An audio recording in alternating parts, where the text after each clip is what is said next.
30 ka mga bangka panagat ang misalmot sa labing unang bangkarera sa El Salvador City, isip kabahin sa kasaulogan sa NIPA Festival 2024 sa syudad.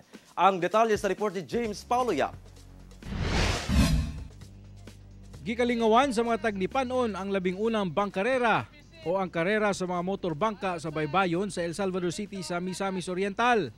Ang maong programa, usa sa mga highlights sa ikapito nga NIPA Festival sa syudad.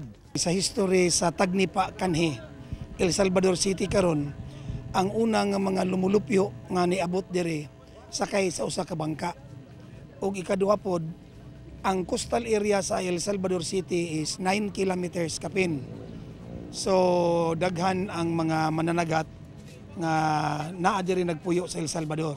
30 ka mga bangka ang misalmot alang sa upat ka mga kategori. Apan mas gikalingawan sa mga tagnipanon ang double bugsay kategori.